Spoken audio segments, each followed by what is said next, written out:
রমজান মাস প্রত্যেকটা মানুষকে একদম ছোট বাচ্চা যেভাবে জন্মগ্রহণ করলে কোনো গুনাহ থাকে না, নিষ্পাপ হয়ে যায়, এইভাবে নিষ্পাপ মানুষকে করার জন্য রমজান মাস আসে।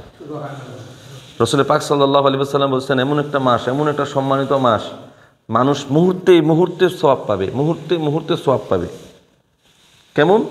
আল্লাহ নবী বলছেন যে আমার কোনো উম্মত যদি রমজান মাসে 1 টাকা 1 দিরহাম একটা জিনিস দান করবে, আল্লাহকে 70টা দিরহাম 70টা টাকা দান করার সওয়াব দিবে। অন্যান্য মাসে আমরা কোরআন শরীফ পড়ি, কোরআন পড়লে একটা 10 নেকি, একটা অক্ষর পড়লে 10 নেকি। কিন্তু রমজান মাসে যদি কোনো মানুষ একটা হরফ পড়বে, তো একটা হরফ পড়ার কারণে 10 নেকি না, আল্লাহকে 700 নেকি দান করে দিবে। এখন যারা পড়তে পারে আলহামদুলিল্লাহ, যারা পড়তে পারে না এরা তারাবির নামাজে আসবে, আর তারাবির নামাজে আল্লাহু আকবার বলে হাত বাঁধে। খালি তারাবির নামাজে যখন তেলাওয়াত হবে তখন শুনবে। কোরআন তো এমন একটা কিতাব, যে কিতাব পড়লে সোয়াব, ধরলে সোয়াব, দেখলে সোয়াব। দূর থেকে কেউ যদি অজু নাই কিন্তু দূর থেকে দেখতেছে, দূর থেকে এইভাবে দেখলেও সোয়াব পাবে। কোরআন এমন কিতাব আল্লাহ আমাদেরকে দিয়েছেন। তো কোনো মানুষ যদি কোরআন পড়তে পারে না, দুঃখ আছে, ব্যথা আছে, কোরআন পড়তে পারি না আমি, তারাবির নামাজে আসবে, ইমাম সাহেবের পিছনে হাত বাঁধে আল্লাহু আকবার বলে হাত বাঁধবে।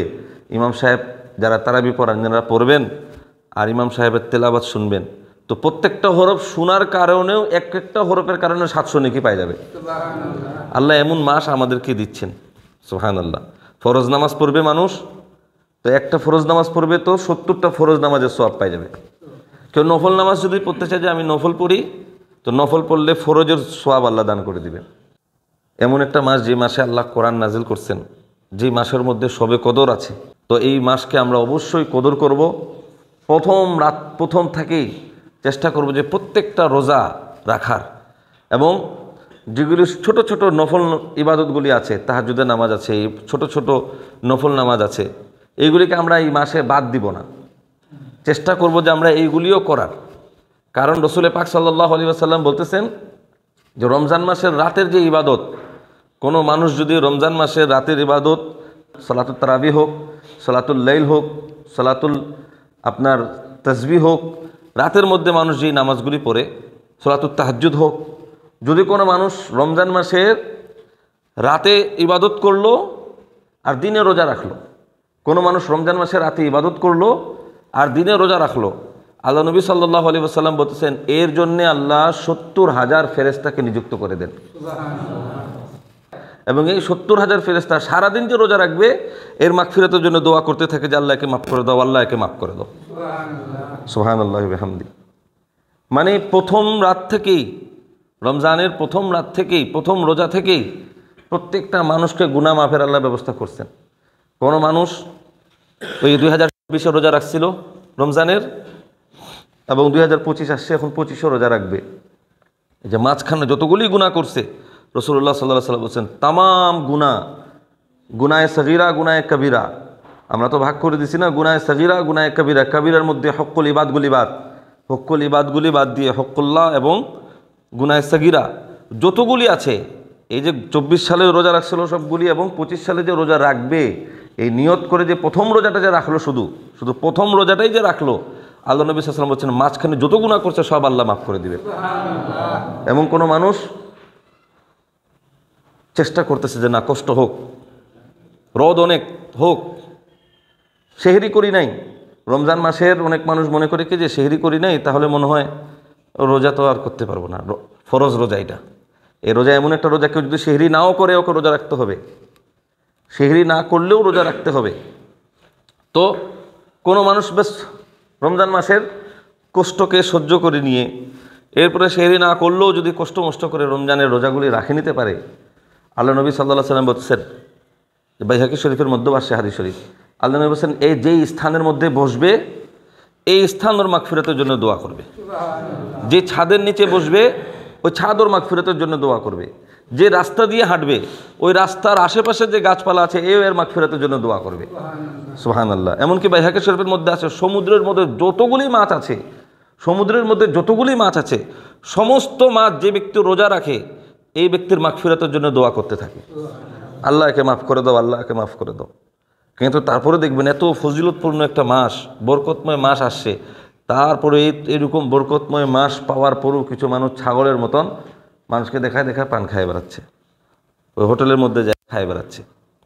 আল্লাহ এদেরকে বলেন কোরআনে পাকের মধ্যে, এরকম ব্যক্তিদের নামে আসছে যে উলাইকা কাল আনআম, এরা চতুষ্পদ জানোয়ারের মতো।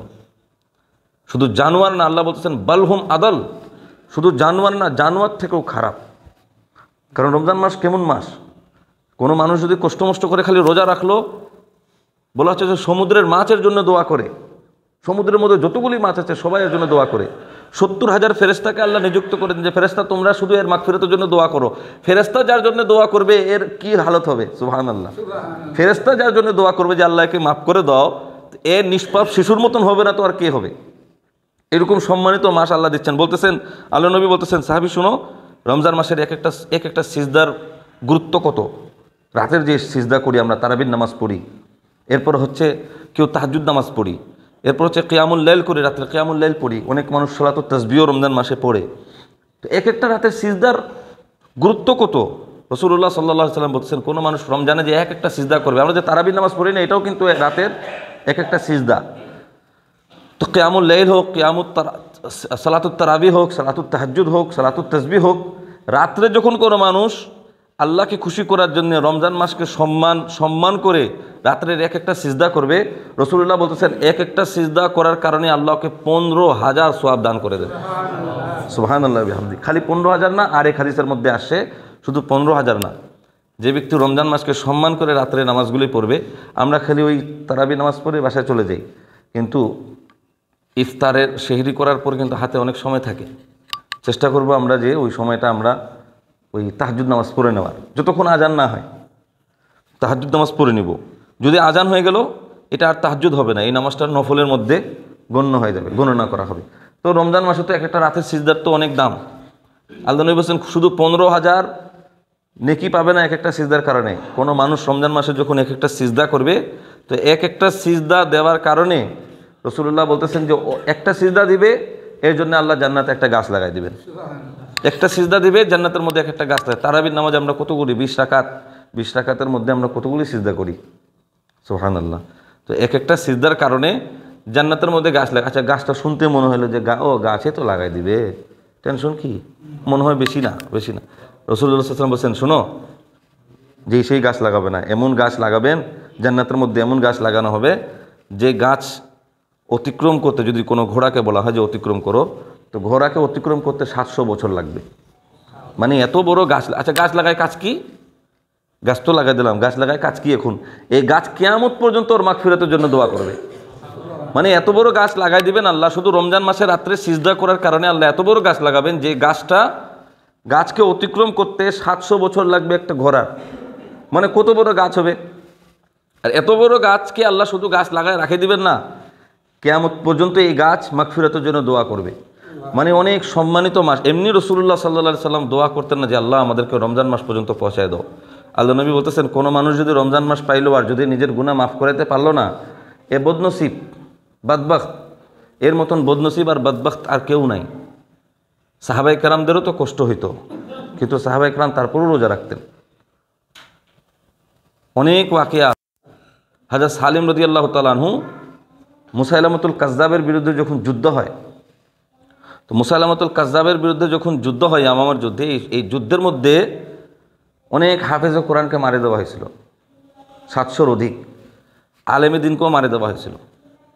তো এই যুদ্ধের মধ্যে হযরত সালিম রাদিয়াল্লাহু তাআলা আনহু যখন যুদ্ধ করতে করতে একদম ক্লান্ত হয়ে গেছে, আর ক্লান্ত হয়ে যাওয়ার পরে সালিম রাদিয়াল্লাহু তাআলা আনহু তিনি কি করছেন, যখন ক্লান্ত হয়ে গেছেন এক জায়গায় বসছেন, কয়েকজন আসে বলছেন, হুজুর আপনি পানি খাই নেন, পানি খাই নিলে শরীরের মধ্যে একটা এনার্জি আসবে, কিছু আহার করে নেন। উনি বলতেছেন, না আমি রোজা আছি। তো সাহাবিরা তো আমাদের থেকেও বেশি মাসালা মাসাইল বুঝতেন, আমরা তো মাসালা মাসাইল কম বুঝি, এই জন্যে আমরা মুস্তাহিদের তাকলিদ করি। মানে ইমাম আজম আবু হানিফা রহমতুল্লাহ তাআলা আলাইহিকে ফলো করি, হানাফি মাযহাবকে আমরা অনুসরণ করি।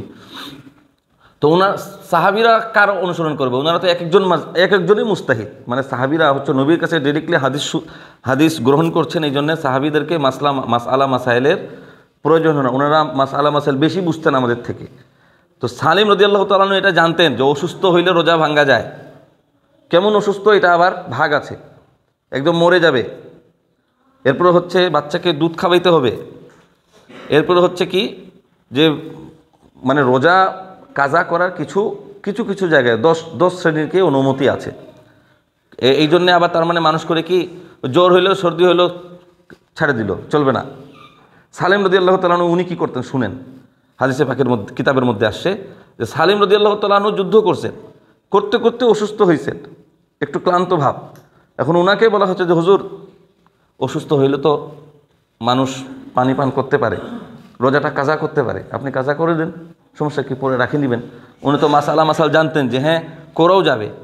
উনি বলতেছেন না আর একটু চেষ্টা করি, কিছুক্ষণ পরে তো আজান দিবে, কিছুক্ষণ পরে তো আজান হবে, ইফতারের সময় হয়ে যাবে। এই ওয়েট করতে করতে করতে করতে করতে করতে শাহাদাতের উনি পানি পান করে ফেলছেন, মানে মারা গেছেন, শহীদ হয়ে গেছেন। তারপরেও উনি তারপরেও রোজা ছাড়েন নেই, চেষ্টা ছিল যে রোজাটাকে একটু চেষ্টা করে যে গোটাটা রাখার। তো রোজা কাজা করার অনুমতি আছে কাদের, একদম মারা যাবে, যারা মারা যাবে অথবা সফর করতেছে। আগের যুগের মানুষ যখন সফর করতো, কোরআনে পাকের মধ্যে আসে যারা মুসাফির সফর করনেওয়ালা ব্যক্তি এরা কাজা করতে পারবে। এরপরে আসে যারা অসুস্থ তারা। তো মুসাফির যারা, এদেরকে রোজা কাজার জন্য অনুমতি আছে। আগের যুগের মানুষ যখন সফর করতো তখন উটের মধ্যে উঠে যেত, ওদেরকে অনেক কষ্ট করতে হইতো, রাত্রে একটা জঙ্গলের মধ্যে থাকতে হইতো, এরপরে কোনো না কোনো জায়গাতে রাস্তায় থাকতে হইতো। আমাদের এখন বাস হয়ে গেছে, প্লেন হয়ে গেছে, তেমন কষ্ট নাই। বলা হচ্ছে যে রমজান মাসে কোনো মানুষ যদি একটা রোজা করলো না, এই যদি গোটা বছর রোজা রাখে, তো রমজান মাসে যেটা করলো না এর হক আদায় করতে পারবে না। মানে রমজানের রোজার এত গুরুত্ব, এত ফজিলত, সুবহানাল্লাহ বিহামদি। আল্লাহ এরকম মাস আমাদেরকে দিচ্ছেন। সুতরাং এই মাসের মধ্যে আমরা বেশি বেশি করে দরুদ শরীফ পাঠ করব, চেষ্টা করব যে আমরা তারাবির নামাজ 20 রাকাতে আদায় করার।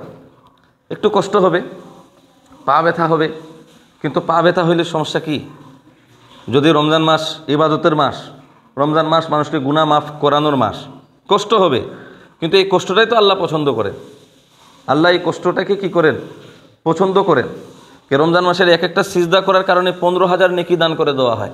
তাহলে আমি একটু কষ্ট করলাম, সমস্যা কি, চেষ্টা করব আমরা দরুদ শরীফ পাঠ করার। এরপরে হচ্ছে সেহরি করার পরে কিছু সময় থাকে, এই সময়টা আমরা তাহাজ্জুদ নামাজ পড়ার। এরপরে হচ্ছে কষ্ট হইলেও আমরা রমজানের প্রত্যেকটা রোজা আমরা রাখার চেষ্টা করব, রমজানকে কদর করার চেষ্টা করব। মানুষের সামনে কখনো আমরা আবার চেষ্টা করব, আশেপাশে যদি গরিব থাকে, গরিব মিসকিন থাকে, এদেরকেও আমরা কিছু নিজের ইফতার খাওয়ায় সাহায্য করার চেষ্টা করব।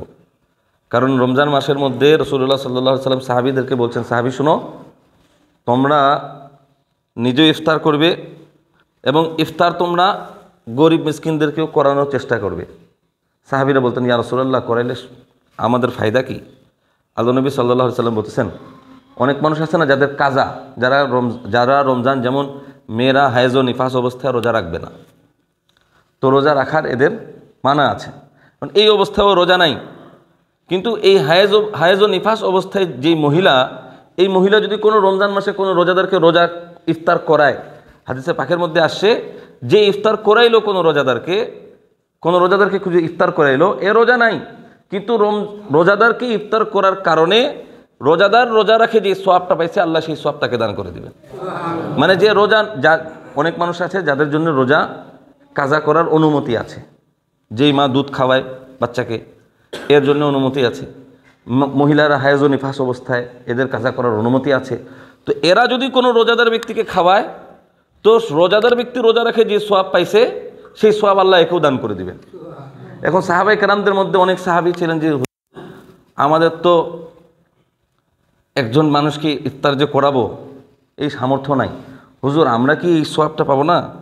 আল্লাহ নবী বলছেন, সাহাবী শোনো, কোনো মানুষ যদি কোনো রোজাদারকে খাওয়ানোর সামর্থ্য নাই, কিন্তু একটা খেজুর খাওয়ানোর সামর্থ্য আছে, যে একটা খেজুর কোনো রোজাদারকে খাওয়াইতে পারবে, একটা খেজুর খাওয়ানোর কারণে, ইফতার করানোর কারণে আল্লাহ রব্বুল ইজ্জত রোজাদারকে যে সোয়াব দান করবেন সেই সোয়াব তাকেও দান করে দিবেন। এবং পানি যদি পান করাইতে পারে, শুধু পানি, আল্লাহ নবী বলছেন পানি যদি পান করাইতে পারে, তা আল্লাহ ওকে আমার হাত দিয়ে হাউজে কাউসারের পানি পান করাবে। সুবহানাল্লাহ। তো রমজান মাসে আমরা অবশ্যই তারাবির নামাজকে চেষ্টা করব 20 রাকাতই আদায় করার। 20 রাকাত তারাবির নামাজ পড়াটা হচ্ছে ইজমাউস সাহাবা, প্রত্যেকটা সাহাবী ঐক্যমত পোষণ করেছেন যে তারাবি 20 রাকাত তিনারা পাঠ করেছেন। একটু কষ্ট হইলেও আমরা চেষ্টা করব যে জামাত সহকারে, কারণ রমজান মাসে যখন আপনি তো অনেক মানুষ আছে কোরআন শরীফ পড়তে পারে না। এই যে খতম তারাবি আমরা কেন করি? সূরা তারাবি কিন্তু ভালো, সূরা তারাবি যখন পড়বো তো সূরা তারাবি 20 রাকাত পড়লেই হইলো, সূরা তারাবি তাড়াতাড়ি হইলো, শেষ হয়ে গেলো। কিন্তু খতম তারাবি মসজিদের মধ্যে কেন করা হয়? রমজান মাসে এই জন্যে খতম তারাবির ব্যবস্থা করা হয় যে অনেক মানুষ কোরআন শরীফ পড়তে পারে না, তো কোরআন তো পড়লেও সওয়াব আবার শুনলেও সওয়াব। ইমাম সাহেব যখন তারাবির মধ্যে কোরআন শরীফ তিলাওয়াত করবেন তখন ওই এক একটা অক্ষর কারণে এমনি মাসে 10 নেকি পাইতাম, আর রমজানে ইমাম সাহেবের মুখ থেকে যখন শুনবো তারাবির মধ্যে তখন আমরা এক একটা অক্ষর কারণে 700 করে নেকি পাই যাব। তো এই জন্যে 20 রাকাত চলতেছে, এই 20 রাকাতের মধ্যে কেউ যদি 30 দিনে থাকতে পারে তাহলে 30 দিন যদি আমরা থাকতে পারি, বা 28 রমজানে শেষ, 27-এ শেষ হয়, 27 পর্যন্ত যদি থাকতে পারি তাহলে আমাদের নিজের সবার এক খতম কোরআন হয়ে যাবে।